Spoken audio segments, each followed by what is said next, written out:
মাধ্যমিক পরীক্ষা তো শেষ, কিন্তু আসল টেনশনটা কি এখন শুরু হলো? মানে খাতাটা কিভাবে দেখা হচ্ছে, নম্বর দেওয়ার নিয়মটা ঠিক কি, আর সবথেকে বড় যে প্রশ্নটা সবার মনে ঘুরছে, রেজাল্টটা আখের কবে বেরোবে? আজকের এই আলোচনাতে আমরা কোনো গুজব বা শোনা কথায় কান দেব না, বরং মধ্যশিক্ষা পর্ষদের একদম অফিসিয়াল নিয়ম কানুনের ওপর ভিত্তি করে প্রত্যেকটা প্রশ্নের যুক্তিসম্মত উত্তর খোঁজার চেষ্টা করব। চলো তাহলে শুরু করা যাক। আমি জানি এই অনুভূতিটা এখন প্রায় সবার মধ্যেই কাজ করছে। পরীক্ষা দিয়ে আসার পর থেকেই মনের ভেতর হাজারটা প্রশ্ন, তাই না? খাতাটা খুব বেশি কড়া করে দেখছে না তো? কিংবা ধরুন অঙ্কের উত্তরটা মিলল না, তাহলে কি পুরো নম্বরটাই কেটে দেবে? দেখুন, এই সব চিন্তা মাথায় আসাটা কিন্তু একদম স্বাভাবিক। আর চিন্তা নেই, এই সব প্রশ্নের উত্তরই আমরা আজ এক এক করে পেয়ে যাব। আমাদের সবার প্রথম আর সবচেয়ে বড় যে চিন্তা সেটা হলো খাতা দেখার পদ্ধতিটা নিয়ে। মানে পরীক্ষকরা ঠিক কী নিয়ম মেনে খাতা দেখেন। চলুন এই বিষয়টা একদম পরিষ্কার করে বুঝে নেওয়া যাক। আমাদের মধ্যে একটা খুব চালু ধারণা আছে, তাই না? যে কোনো বছর নাকি খাতা খুব কড়া করে দেখা হয়, আবার কোনো বছর খুব সহজ করে। কিন্তু আসল ব্যাপারটা একটু অন্যরকম। বোর্ডের কিন্তু পরিষ্কার নির্দেশ দেওয়া থাকে যে খাতা ইচ্ছে করে কড়া বা সহজভাবে দেখা যাবে না। খাতা দেখতে হবে সঠিকভাবে। আর এর সাথে আরও একটা খুব গুরুত্বপূর্ণ কথা বলা থাকে, আর সেটা হলো মূল্যায়ন পদ্ধতিটা হতে হবে ছাত্রছাত্রী বান্ধব বা স্টুডেন্ট ফ্রেন্ডলি। এখন প্রশ্ন আসতেই পারে যে এই ছাত্র-ছাত্রী বান্ধব মূল্যায়ন এর আসল মানেটা কি? এর মানেটা খুব সহজ। পরীক্ষকের মূল কাজ এটা নয় যে একজন ছাত্র বা ছাত্রী কোথায় ভুল করেছে সেটা খুঁজে বের করা, বরং পরীক্ষক দেখবেন যে সে কি কি সঠিক লিখেছে আর সেই সঠিক লেখার জন্য তাকে তার প্রাপ্য নম্বরটা দিয়ে দেওয়া। মানে একজন পরীক্ষার্থী যেটুকু জ্ঞান তার খাতায় দেখাতে পেরেছে তাকে সেটার জন্য নম্বর দেওয়াই হল আসল লক্ষ্য।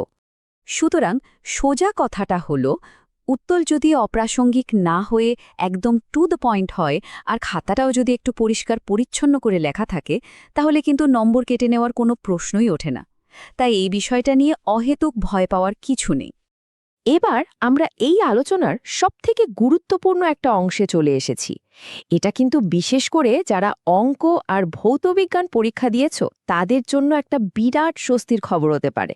চলুন দেখিনি এই স্টেপ মার্কিংয়ের নিয়মটা ঠিক কী। একটা কথা খুব ভালোভাবে মাথায় রাখতে হবে, পশ্চিমবঙ্গ মধ্যশিক্ষা পর্ষদ কিন্তু অঙ্ক আর ভৌত বিজ্ঞানের জন্য পুরোপুরি স্টেপ মার্কিং পদ্ধতি মেনে চলে। এটা কোনো মন গড়া কথা নয়, এটা বোর্ডের একটা পাকাপাকি নিয়ম। চলুন একটা খুব সাধারণ উদাহরণ দিয়ে ব্যাপারটা বুঝি। ধরুন একটা ৫ নম্বরের অঙ্ক এসেছে। কোনো একজন পরীক্ষার্থী কি করল, সে সঠিক ফর্মুলাটা লিখল, ফর্মুলাতে মানগুলো একদম ঠিকঠাক বসালো, কিন্তু শেষ মুহূর্তে তাড়াহুড়ো করতে গিয়ে বা অন্য কোনো কারণে হয়তো ক্যালকুলেশনে একটা ছোট্ট ভুল করে ফেলল, ফলে তার ফাইনাল উত্তরটা মিলল না। তখন প্রশ্ন হলো, সে কত নম্বর পাবে? আর এখানেই হচ্ছে আসল ম্যাজিকটা। উত্তর না মিললেও সে কিন্তু শূন্য পাবে না, একদমই না। যেহেতু সে সূত্র লেখা, মান বসানো, এই গুরুত্বপূর্ণ ধাপগুলো একদম ঠিক করেছে, তাই সে ওই ৫ নম্বরের মধ্যে খুব সহজেই ২ বা ৩ নম্বর পেয়ে যাবে। এটাই হলো স্টেপ মার্কিংয়ের পাওয়ার, মানে চেষ্টার মূল্যায়ন অবশ্যই হয়। আচ্ছা, খাতা দেখা নিয়ে তো কথা হলো, এবার আসা যাক সেই প্রশ্নটায় যার উত্তর জানার জন্য সবাই অপেক্ষা করে আছে। রেজাল্টটা ঠিক কবে বেরোচ্ছে? চলুন এটারও একটা যুক্তিসঙ্গত বিশ্লেষণ করা যাক। দেখুন, পুরো প্রক্রিয়াটার পেছনে একটা নির্দিষ্ট সময় তো লাগে।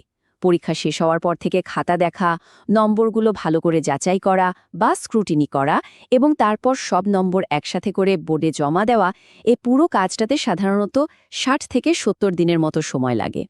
যেহেতু পরীক্ষা ফেব্রুয়ারির মাঝামাঝি নাগাদ শেষ হয়েছে, তাই হেড এক্সামিনারদের থেকে ফাইনাল নম্বর বোর্ডে পৌঁছাতে এপ্রিলের শেষ সপ্তাহ হয়ে যায়। আর এই পুরো হিসেবটা যদি আমরা দেখি, তাহলে মে মাসের প্রথম বা দ্বিতীয় সপ্তাহের মধ্যেই রেজাল্ট বেরোনোর সম্ভাবনা কিন্তু সবথেকে বেশি। আমরা আমাদের আলোচনার একদম শেষ পর্যায়ে চলে এসেছি। এত সব তথ্য আর বিশ্লেষণের পর শেষে শুধু একটাই কথা বলার আছে, যেটা এই মুহূর্তে মনে রাখাটা খুব দরকার। পরীক্ষা তো দেওয়া হয়ে গেছে, যা লেখার তা লেখা হয়ে গেছে। এখন রেজাল্ট কি হবে সেই নিয়ে বেশি ভেবে বেশি টেনশন করে কিন্তু কোনো লাভ নেই। বোর্ডের নিয়মকানুন কিন্তু ছাত্রছাত্রীদের চেষ্টার মূল্যায়ন করার জন্যই তৈরি। তাই নিজের পরিশ্রমের ওপর বিশ্বাস রাখুন আর মনটাকে শান্ত রাখুন। দেখবেন ফল অবশ্যই ভালো হবে। তোমাদের পরীক্ষা কেমন হলো আর তোমরা কি মোটামুটি কত নম্বর আশা করছো সেটা কিন্তু নিচে কমেন্ট করে অবশ্যই জানিও। আর হ্যাঁ, এই আলোচনাটা বন্ধুদের সাথে শেয়ার করতে একদম ভুলো না, তাহলে ওদেরও টেনশনটা একটু কমবে। সবার জন্য অনেক অনেক শুভকামনা।